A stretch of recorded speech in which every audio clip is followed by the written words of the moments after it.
बहुत समय पहले राजगढ़ नामक एक रहस्यमयी भूमि में मयूर नाम का एक जादुई तोता रहता था। ऐसा कहा जाता था कि वह भविष्य की भविष्यवाणी कर सकता था और जो भी उसके पास होता था उसका भाग्य बदल सकता था। लेकिन मयूर केवल अमरवन के खोए हुए राज्य के राजा का था, जो सदियों पहले गायब हो गया था। कई लोगों ने मयूर को पाने की कोशिश की, लेकिन कोई भी वापस नहीं लौटा। सूर्यनगर में एक चतुर और नेकदिल चोर रहता था, वीर। वह बस भ्रष्ट लोगों को लूटता था और गरीबों की मदद करता था। लेकिन वह हमेशा एक बड़ी जिंदगी की तलाश में रहता था, एक ऐसा रोमांच जो उसकी किस्मत बदल दे। एक दिन मंत्री राघव सेन के खजाने से चोरी करके भागते समय वीर सड़कों पर भटकता हुआ अचानक एक रहस्यमयी दुकान पर पहुंच गया।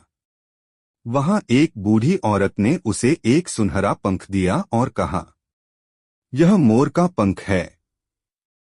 अगर तुम इसे पा सको तो अपनी किस्मत बदल सकते हो।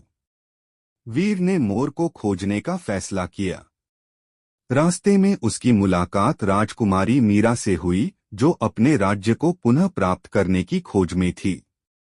हालांकि उसे पहले वीर पर भरोसा नहीं था, लेकिन धीरे धीरे उसे उसकी अच्छाई का एहसास हुआ और दोनों साथ साथ चल पड़े। लेकिन उन्हें नहीं पता था कि उन पर राघव सेन की नजर है, जो अपनी ताकत के लिए मोर को चाहता था। जंगलों, जादुई नदियों और प्राचीन खंडहरों को पार करते हुए वे आखिरकार अमरवन के द्वार पर पहुंच गए। खंडहरों के बीच उन्हें मोर मिला, एक सुंदर हरा नीला तोता जिसकी आंखें सोने की तरह चमक रही थीं। मोर ने कहा, केवल शुद्ध हृदय वाले ही मुझसे वरदान मांग सकते हैं। लेकिन याद रखना, हर वरदान की एक कीमत होती है। वीर सोच में डूबा हुआ था, लेकिन मीरा आगे बढ़ी और बोली, मैं चाहती हूं कि मेरा राज्य फिर से जीवंत हो जाए। जैसे ही मोर ने अपने पंख फड़फड़ाए, अमरवन का उजड़ा हुआ राज्य धीरे धीरे फिर से आबाद होने लगा। लोग दिखाई देने लगे, महल चमकने लगे। लेकिन तभी राघव सेन अपनी सेना के साथ आ पहुंचा। यह तोता अब मेरा है। उसने मोर को पकड़ लिया। राघव ने मोर से शक्ति, धन और अमरता मांगी, लेकिन उसने चेतावनी को नजरअंदाज कर दिया। जैसे ही मोर ने उसकी इच्छा पूरी की, वह एक स्वर्ण प्रतिमा में बदल गया, अपने ही लालच का कैदी। राज्य में खुशी की लहर दौड़ गई। लेकिन अब वीर के पास मौका था, वह कुछ भी मांग सकता था।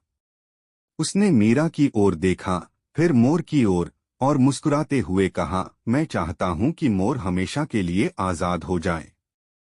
मोर की आंखें चमक उठीं। वह आसमान में ऊंचा उड़ गया, और उस पल वीर को अपने दिल में एक अजीब सी शांति का एहसास हुआ। अमरवन फिर से बस गया, और मीरा को रानी बना दिया गया। उसने वीर से कहा, राज्य तुम्हारा भी है, मेरे साथ रहो। लेकिन वीर मुस्कुराया और बोला, मेरी यात्रा अभी खत्म नहीं हुई है, मीरा। मीरा ने जाते हुए वीर को पुकारा, मुझसे वादा करो कि तुम एक दिन वापस आओगे। वीर ने हंसते हुए कहा, अगर किस्मत ने चाहा तो जरूर। और इस तरह वीर एक नए सफर पर निकल पड़ा, और जादुई तोते मयूर की कहानी हमेशा के लिए एक किंवदंती बन